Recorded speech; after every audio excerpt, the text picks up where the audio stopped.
Hello, everybody. And welcome to the seminar. We are very, very happy to have today's special guests, Noah Dagan and Noam Barda.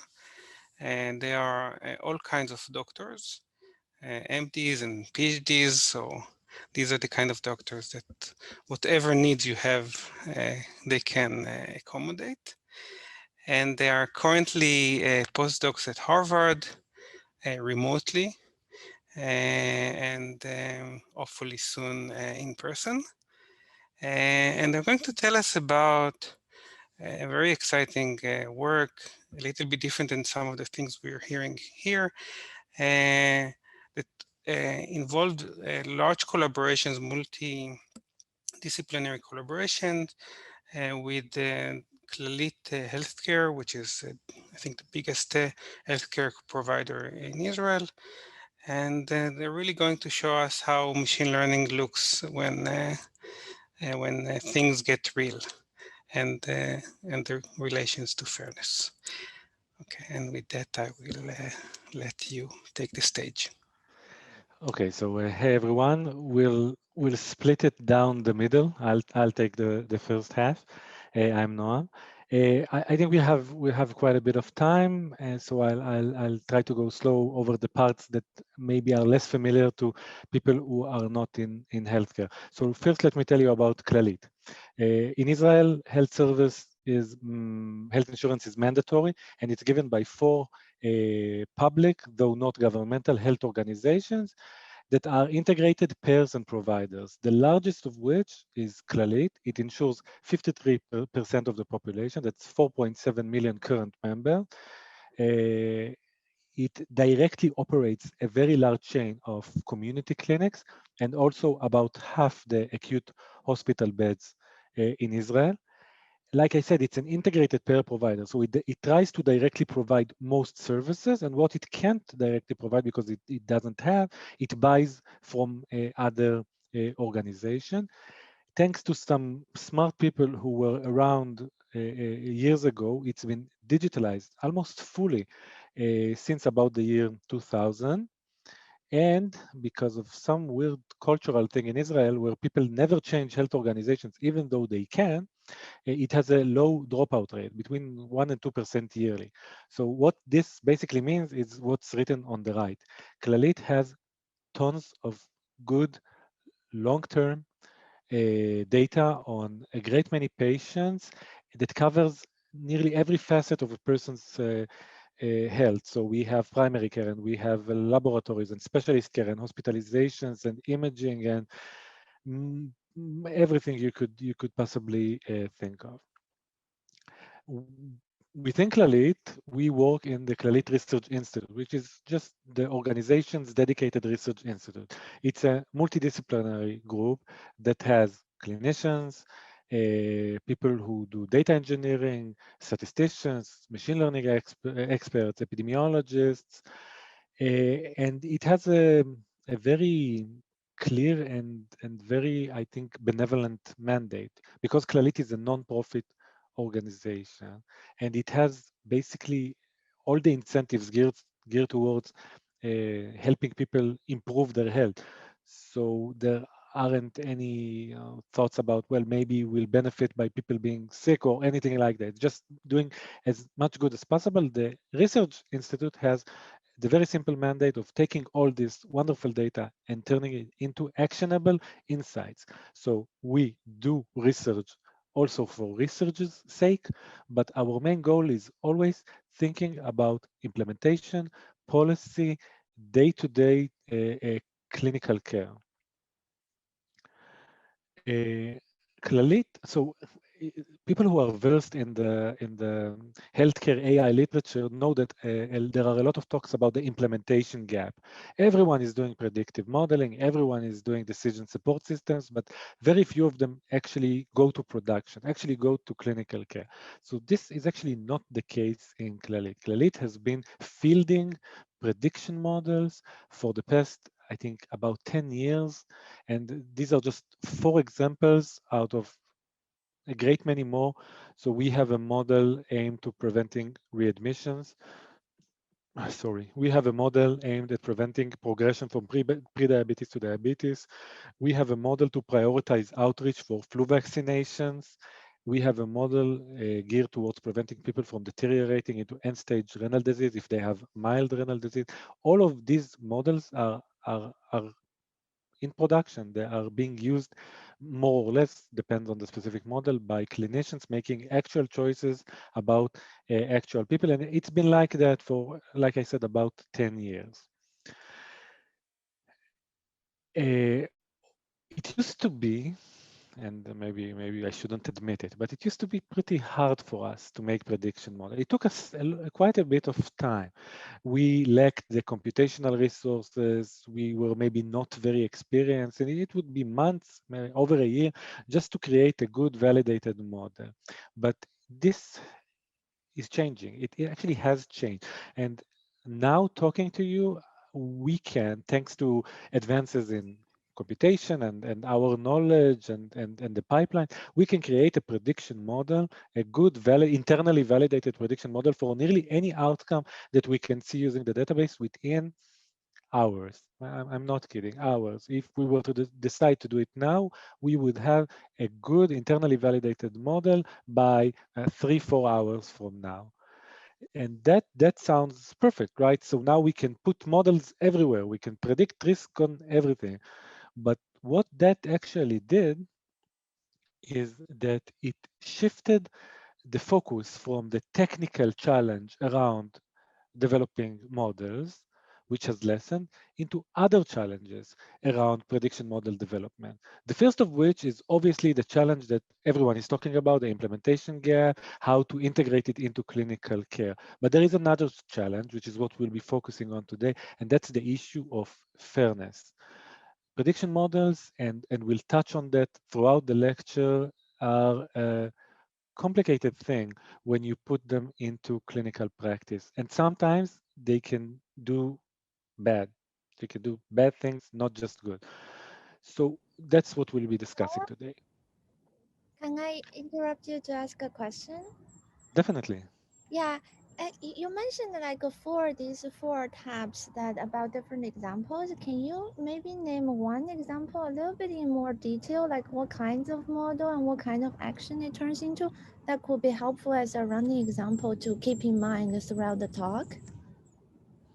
Yeah, I can definitely, we won't need it as a running example because we will be talking concretely about other models throughout the talk, but maybe it would help give some context. So for example, one of the models was a readmission model, and that this is called the problem of the spinning doors in internal medicine, whereby about 20% of patients discharged from acute internal medicine wards are readmitted in the next month.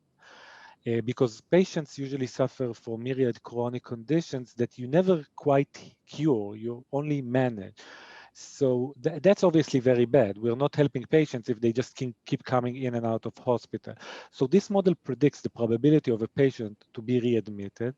And as a result, a nurse within the hospital contacts a nurse from the community and tells him, I have this patient, he's going to be discharged today. These are the recommendations. Please make sure that this patient is properly treated in the community. The nurse in the community then takes this information, conveys it to all the relevant caregivers, and helps the patient, sees that the patient receives the care he should. And we saw, this is actually quite a few years back, that this actually helped lessen the amount of patients being readmitted soon after discharge from internal medicine ward.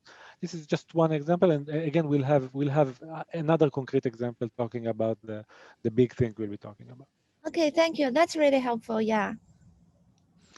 Okay, so I don't know if this is widely acceptable, but just for the purposes of this discussion, we'll say that unfairness in medical predictive modeling originates from three main sources.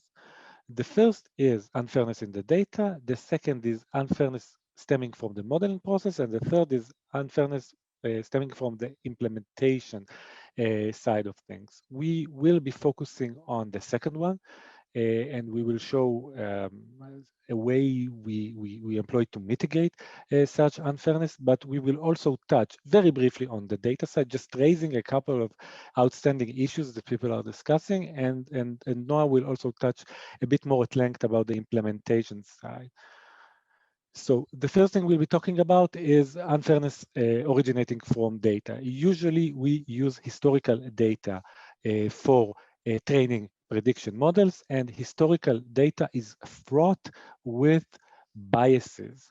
For example, we know these are just two small examples out of an endless list. We know we just know this for sure that women are underdiagnosed with myocardial infarction. When someone tells you what's the classic presentation of a person with a heart attack, with myocardial infarction, you would say, I know, he takes his fist and he holds it against his chest, so-called Levin's sign, and it radiates to his jaw and to his left arm. That's all true, but this is mostly true of males.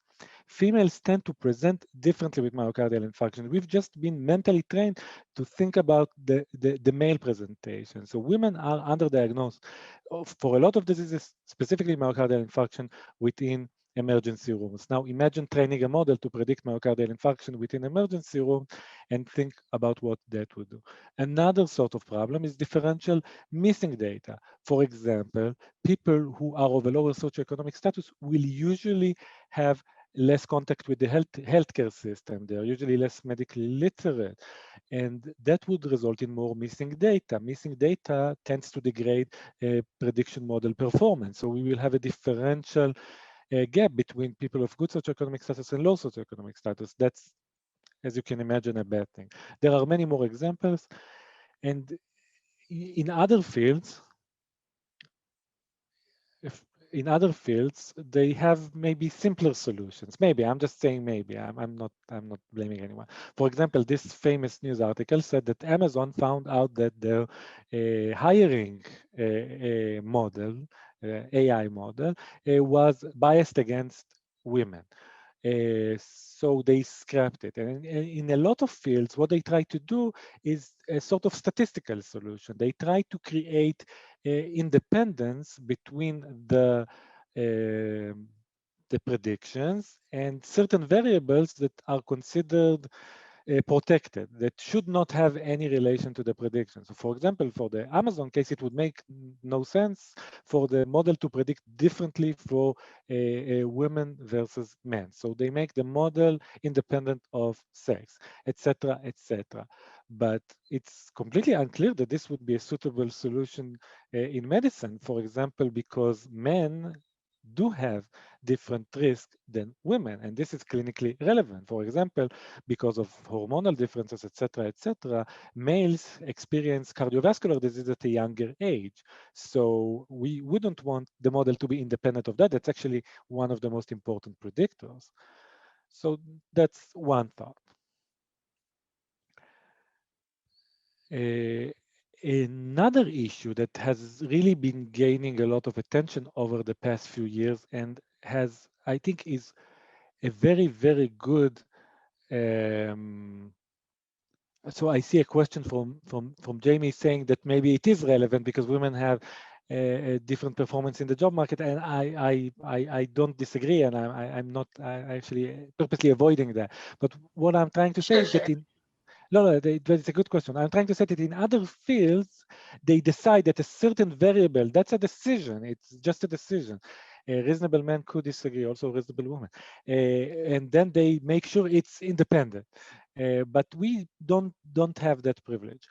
So something that's really been gaining a lot of attention, garnering a lot of attention over the past few years, and it's an amazing example of how data can be biased, is the issue of using a race variable in predictive modeling. So this paper, which I wholeheartedly suggest you read from the New England Journal of Medicine, it's pretty short and it's very, very, very clear, just goes model by model and shows how the inclusion of a race in a predictive model almost always is not justified on biological ground and nearly always tends to benefit the stronger a priori group.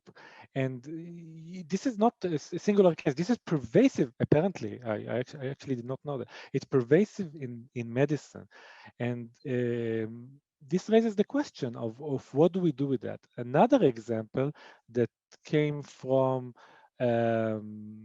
just a very recent publication from December is the issue of using race when predicting the renal function of patients. There is an adjustment when calculating renal function that says that people of the black race have better kidney function. So what happens is you have two persons with the exact same lab result, and one of them is categorized differently than the other. And they go to show in this very nice paper that this results in Black people being less eligible for referral to specialists, less eligible for renal transplantation, etc., etc. So these sorts of things have a great impact on people. And when you ask researchers, well, why did you do that? Are you a bad person? Well, obviously not. I just did what the data told me. I usually this is medicine, right? Logistic regression. And this is what the logistic regression said. I just let the model do what it did. And this is obviously a question of what would be the right thing to do. So when no, can you advance one slide? When you think about it, should we include race? Should we not include race? Because it is associated with the things that we are measuring.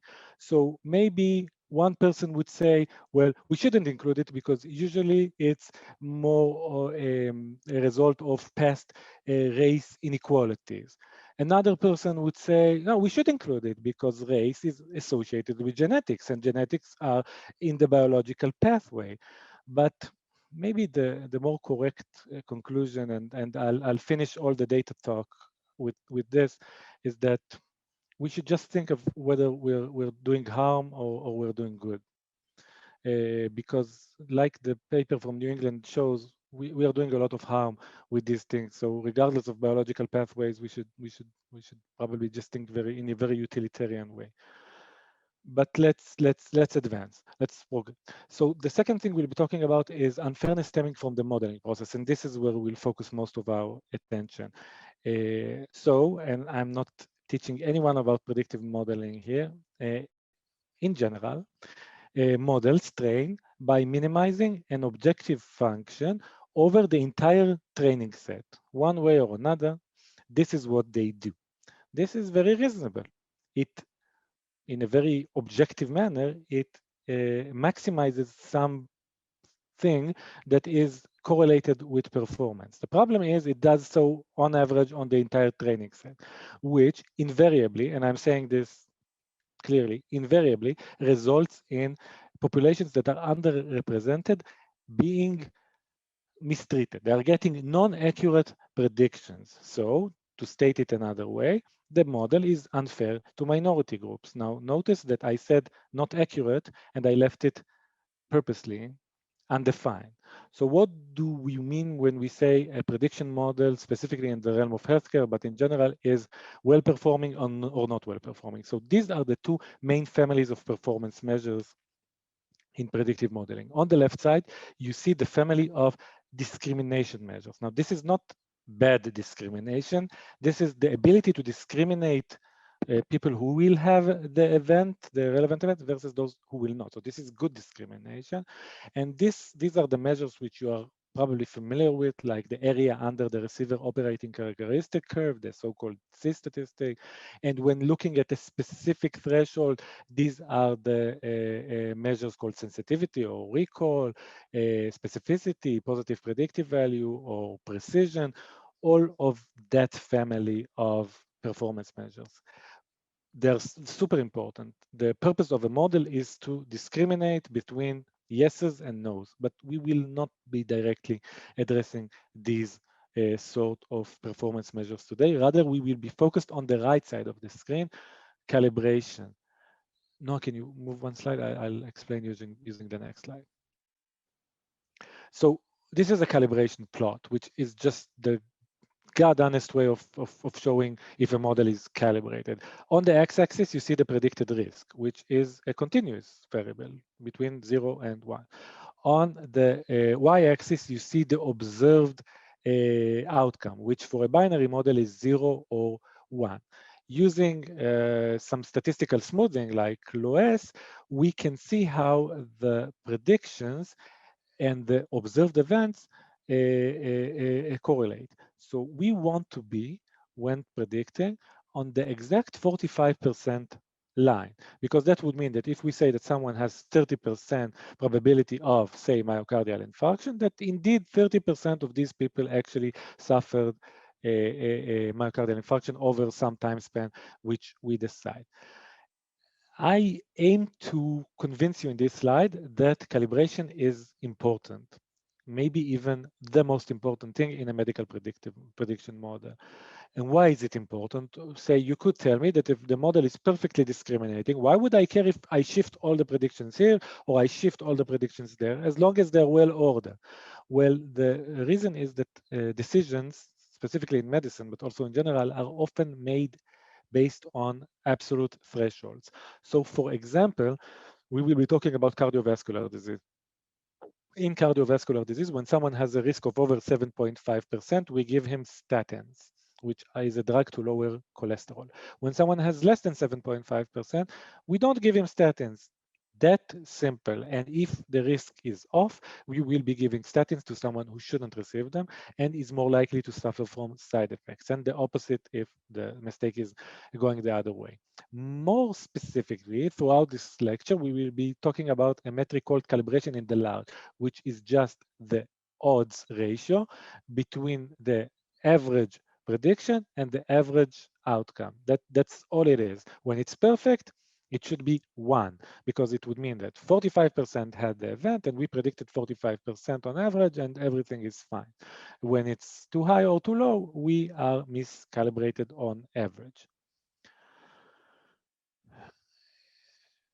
Okay, so Sorry, Noam, just to can you go back to the previous slide? Just a question to ask, because I guess this hadn't occurred to me as a motivation for calibration, but I think basically you're saying that the decision about the threshold of 7.5%, say, to give statins is kind of a decision made on a statistical level, saying that what are your odds of doing harm versus good when you're giving statins, and for that you need to know kind of what fraction of the people to whom you're giving the statins are actually going to have a heart attack if you don't give them the medicine. So that is really the important variable. And so, you're making the decision based on the assumption that 7.5% of the people to whom you're giving the statins are at risk. And at that point, it makes sense, the kind of the benefit you're getting is better than the harm. And that's why you're saying calibration is important. So just, one word about this. In medicine, we always imagine expected utility theory, like for Neumann-Morgenstern type, where you give it and then there's a tree of outcomes with the probability and the utility. And if you don't give it, there's a tree of outcomes and the probability and the utility. And eventually we settle on a ratio of false positives and true positives that we'd be willing to accept. And that's the percentage. Should it be individualized? Of course it should be individualized, because the utilities are different between people and the probabilities are different between people. But in medicine, it is almost never individualized. Well, it is when you talk to the patient and you tell him, I want to give you a statin, and he says, no, I'm not taking the statin. He has just individualized his utility function. But in general, we don't formalize it. Rather, we set arbitrary, not arbitrary, but global thresholds, and that's how we make most of the prediction-derived medical decisions. But thanks for that. That's actually super important to understand. I kind of glossed over that. So I'm telling you, I am making the claim that prediction models, which have existed in medicine for about 40 years, are miscalibrated towards minority populations, and we are doing harm. Is this news? This is not news. Everybody knows this and have known this for a very long time. The first prediction model in medicine, the first famous one, was the Framingham prediction model for myocardial infarction. And even back In those days, they knew that the model was severely miscalibrated for minority population. And what did they try to do? They did the most reasonable thing. They said, we will make the minority population non-minor. We will purposely oversample minority population so that the resulting performance is good for everyone. Kind of makes sense, right? So this is how cohorts like the multi-ethnic, the MESA cohort, multi-ethnic study of atherosclerosis were born, trying to purposely oversample minority population. This is a reasonable solution, but as you can imagine, being computer scientist, it fails really, really, really quickly because if we want, and this is just a toy example, if we want to protect just 5 variables, each of them with a pretty small number of levels, this combinatorically explodes. Just this toy example, which is all of these variables are truly variables we would want to protect, has far too many subgroups for us to try to purposely oversample. And in the middle of this Venn diagram, you have a specific person of a specific characteristic that will get bad medical decisions if her specific model is miscalibrated. So just purposely trying to oversample doesn't scale and quickly fails. So what do you do? Well, you write a paper is what you do. So this is our collaboration with Guy and Gal who are here and just completely asking very relevant questions. And also these other people detail here, which was published in the Journal of the American Medical Informatics Association. And we tried a different solution. And first, let me tell you about how we applied that solution. So we took the state-of-the-art model to predict cardiovascular disease, the PCEs, the pooled cohort equations. That's a model created by the two leading American societies, medical societies for cardiovascular disease, the American I forgot the name, the American College, never mind, the ACA and the AHA. It's been around since 2013. And you can see that the first thing we did, we recreated the model on the Clalit data set. Clalit, like I said, has good data on a great many people. So we had 1 million patients of the relevant age, and these are the predictors. We didn't decide on them. They came with the model. And what we did decide on is the variables which we will protect. So we protected age, sex, immigration status, socioeconomic status, and ethnicity. This is a semi-arbitrary choice. We could have added things, we could have taken things away, but it seemed reasonable, and this is what we did. So now let me prove to you that there is a problem. So this is the calibration curve for the model after mild global recalibration on the Clalit data. And you're looking at this and you're thinking, well, what do you want? This is very well calibrated. Look, it's almost on the 45% line. Did you bring us here for no good reason?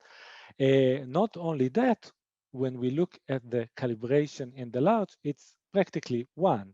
So this is a very good model, very well calibrated. We can all go home, or can we? Because we're talking about subpopulations. Global calibration is easy, but what about subpopulation? So you're looking at the density curve, and you're seeing that it has quite long tails, both towards overcalibration and towards undercalibration. Specifically, you can see that the 80th and 20th percentiles are pretty far out. So a large proportion of the subpopulations receive miscalibrated predictions. And let me show you this in another way that I think is more convincing. We call this the EKG plot, even though it's completely unrelated to an EKG. And going from the left to the right on the x-axis, you can see the different subpopulations. We had between 400 and 500 of them. And on the y-axis, you can see the log of on the land, using the natural logarithm of the calibration in the large. The largest population, the entire cohort, is to the left, and it gets smaller and smaller as we go to the right. And you can see that some of them are getting as high as times 2.71 prediction. Some of them are getting far too small. And just understand what this means. This is a model that is actually used day to day by cardiologists giving statins to real patients. And in the middle here is that woman who we talked about, and maybe she's taking a statin that she shouldn't be taking because of this miscalibration. Okay, so what did we do? We took an algorithm developed by Omer Guy, Michael Kim, and I hope I'm pronouncing the name correctly, Heber Johnson. And this is an algorithm that does something called multi-calibration. And you can see the pseudocode is written by Gal, who's also here. So everyone is here. And what this algorithm does is it nudges the predictions in each subpopulation as defined by the vector of protected variables, which I stated earlier, so that on average, the predictions in a specific subpopulation match the observed rate in that subpopulation on the training set. It does so for each subpopulation, and it does so iteratively again and again and again until all subpopulations are within some allowed predetermined tolerance. Now, I am not going to tell you too much about this algorithm because people here are more knowledgeable about it than I am, but it does sound like, just talking about it right now, that it might never converge, right? Because it keeps iterating and the subgroups are overlapping, so it could just move back and forth. But actually, it is mathematically guaranteed to converge, and it empirically does. So that's nice that mathematics sometimes works. And this is what we did. We took this algorithm and we operationalized it on the Clalit data. We had to make some decisions because a real world use is a bit different. And these are our results. The density is far more concentrated around 1, which is perfect calibration. And let me show you how this looks using the EKG plot. It looks like this. So this is the blue line. You can see that all across the subgroups, the calibration is greatly improved, and it's far, far, far closer to perfect calibration. And now you must be thinking, well, that's nice. You've reduced the variance of the calibration by 99.5%, but maybe you completely ruined the model. Maybe it doesn't discriminate at all because calibration on average, that's just one aspect of model performance. Well, actually, we didn't ruin the model. The discrimination is measured by the area under the receiver operating characteristic curve is completely unchanged. And now let me hand off, just mildly late, to Noah to finish this. Okay, so actually, just a few months after we finished this work and managed to publish it, came COVID. And as a healthcare organization that is used to using prediction models and to identify the individual risk of patients for different outcomes, the policymakers in Clalit pretty quickly asked us to give them a prediction model for COVID-19. And that was about 2-3 weeks into the introduction of the pandemic to Israel. I think it was mid-March 2020. And we didn't really have enough COVID-19 patients in Israel as of then to create a prediction model like they asked us to, because we didn't have, maybe we had like a few dozens, and we definitely didn't have enough patients with severe outcomes that we can predict. But like, try explaining that to policymakers that want you to do something. So for like a week, we said, we don't really think we can do that. And then they said, look, it's really important. Patients are not aware of the risk. Patients are not considering what could happen to them if they contract the virus. So we need to do something. Think of something, do something. We want something to be done because we want to proactively call these patients, notify them of their increased risk, and tell them to be careful. It was before the lockdown days, before everyone knew about the risk, before everyone got used to using facial masks and things and other protective measures, social distancing. It was really the very first days, and they wanted us to do something. So we really said, and we thought what we can do to solve this problem. And the first thing we came up with is say, okay, we don't have COVID-19 patient level data, but we do have maybe other diseases outcomes that may be relevant for the physiological risk of contracting COVID-19 and experiencing a severe outcome.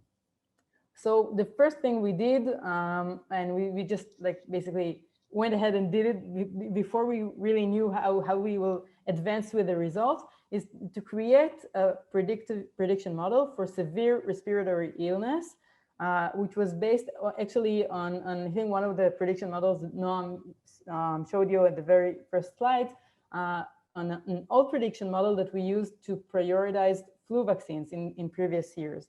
So we used a lot of the outcome definitions from that model. We actually added some definitions, for example, for sepsis or severe infections experienced in the hospitals. And we trained an individual basic model for that outcome when we thought that theoretically, maybe the physiological tendency could be shared with COVID-19. We didn't really know as of then, but it did make sense.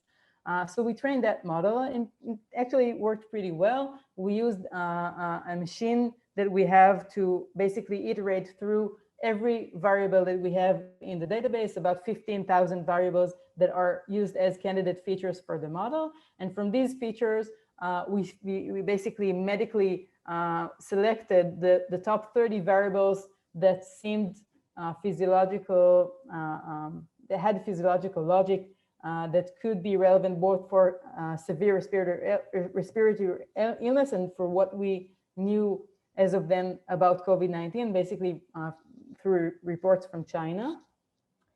And you can see that the top 30 variables that we chose, you can see the list of them from the most contributing factor to the last contributing factor. You can see a representation of their SHAP values. So we can see which values tended to increase the predicted risk and which values tended to decrease the predicted risk based on the value of the variable. So as the warmer the color is, the higher the size of the variable.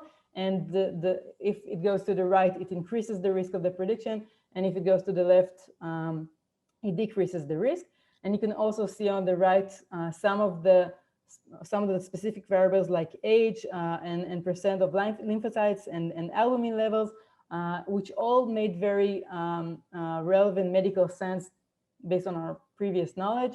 So for example, you can see that the age dramatically increases the risk as you get older. You can see that if you have lower lymphocyte levels, then it increases your risk for severe respiratory illness, et cetera, et cetera. And basically, what we could do at that point is to see whether this prediction predicts severe respiratory illness, because that's the data that we had. And we talked about calibration plots and our C-curves, and you can see that the model was very good. We had very good calibration for the outcomes that we chose, and it had very good discrimination, again, for the outcomes that we chose. And with that, we had a pretty good prediction model that creates granular risks for something that we thought may be relevant for the outcome that we're really interested in. But then we had to find a way to basically translate this predicted risks into something that is maybe relevant for COVID-19 severe illness. And back then, it was at the beginning of March. Basically, all we knew is the case fatality rates from China. So they reported case fatality rates for different age and sex groups, and even for some of the most common medical conditions. What is the risk of death if you contract the disease? So it's conditional on contracting the disease. And if we get it, this is the chance that you will experience a severe outcome, in this case, a fatality case. And we really thought long and hard how we can integrate this epidemiological level data into the granular prediction model that we have for a different outcome. And then we actually remembered our work with Guy and Gal, and we thought that this is actually pretty similar to the challenge of translating individual risk into something that is calibrated to different subgroups. Because basically what we have here is the outcome rate that we want to aim to for different subgroups. In this case, it comes from an external data set, and it's basically case fatality rates, and it doesn't really come from internally from the data. And the number of subgroups is much, much smaller than the original algorithm was actually, I think, designed to run on. But basically, the same concept holds. We have specific age groups that we want the average of the outcomes to match the case fatality rates for those age groups. And we have different sex groups. And we also want for example, for all males to have a prediction set that on average meets the case fatality rates for males. And the same goes for different medical conditions. So we basically took the algorithm that we implemented for the subpopulation calibration and implemented it to basically shift the predictions of the severe respiratory illness to match the case fatality rates from China. We did some shifting of those case fatality rates to match the composition of the Israeli population because it has a different set of age groups, but basically to end up with something that adheres to all of these case fatality rates, but takes the granularity from the original model that encompasses many of the different differences between individuals in terms that are much more granular than just age, sex, and some medical conditions. And once the model ended running, we thought that maybe we have something that is similar to a COVID-19 mortality predictor, and maybe we can use that to what the policymakers in Clalit wanted us to do, and that is to inform patients at high risk that they should be careful from contracting the disease. But the problem was that we didn't have the gold standard. We didn't have what we always have when we do predictions, and that is a test set that is kept aside, and we can really know how well we did, measuring the calibration, the discrimination, etc., and to know the exact performance of the model. Here we didn't have that because we didn't have the true outcome. We just had a model that we played around with its predictions and shifted them so we could maybe match some other outcome for which we don't have the individual level data. So the other thing that we could do is just basically do a lot of sanity checks on the results to make sure that they have medical sense in them.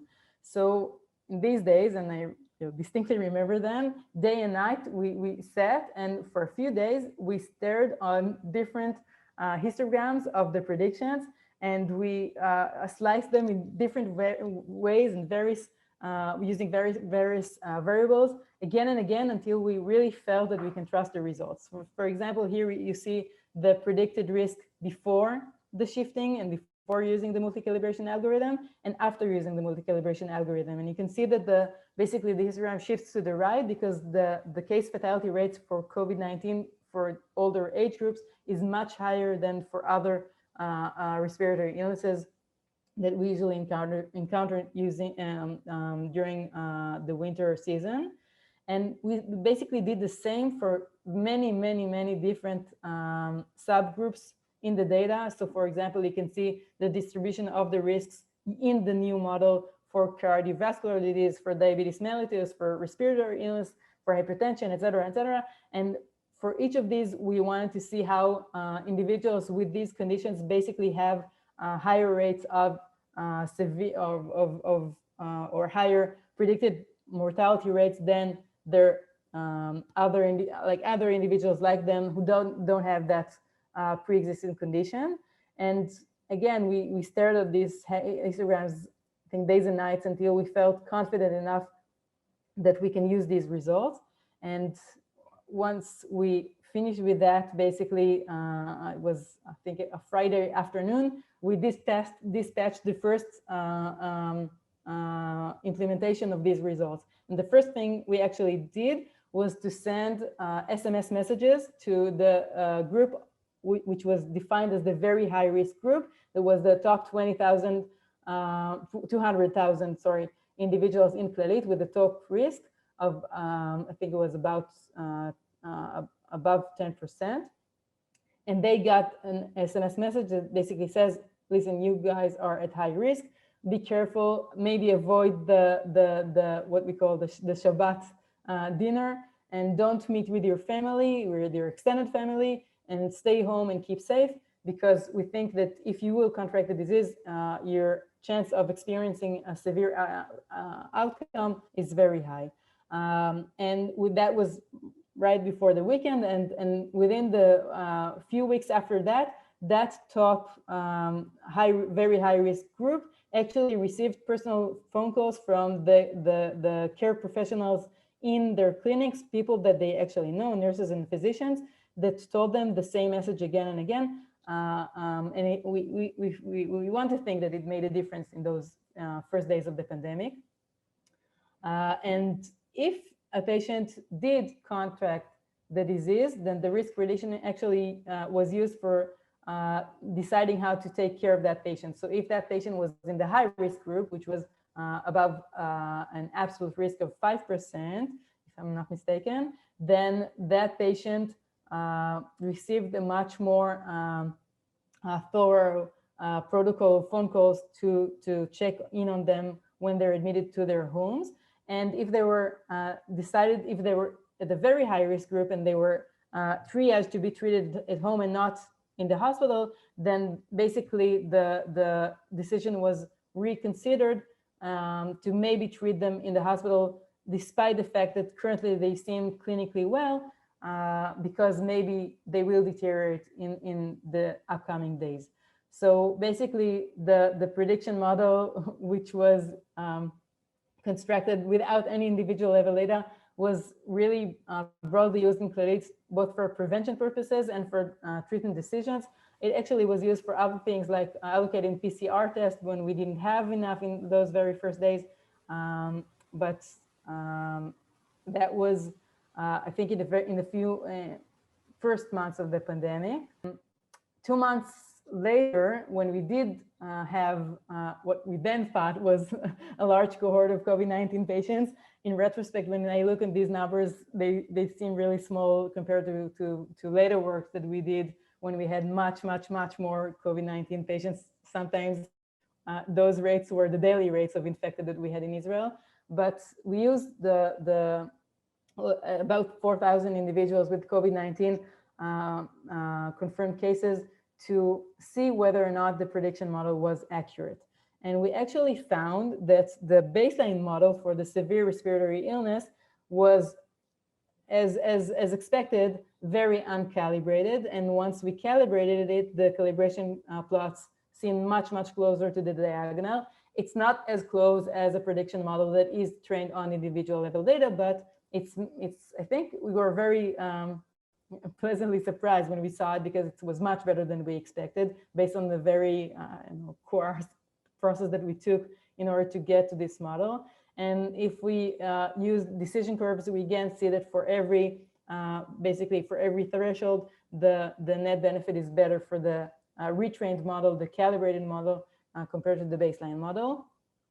And I think most importantly, if we see discrimination performance, then we see that the very high risk group was actually very efficient. By marking only 8% of the population as having a high risk, we got to a sensitivity, a recall of 73%, and I think it's very high. And if we consider both the very high risk group and the high risk group, then we marked 50% of the population as being at high risk and got to a sensitivity or a recall of 90%. And if we compare that to the alternative that we had in these days, which are the risk criteria, the list of risk criteria defined by the CDC for who should be considered to be high risk for severe COVID-19, then we see that that list of high risk criteria basically defines 40% of the individuals to be at high risk. If we only consider adults, it's actually more than half of the adults are considered to be at high risk.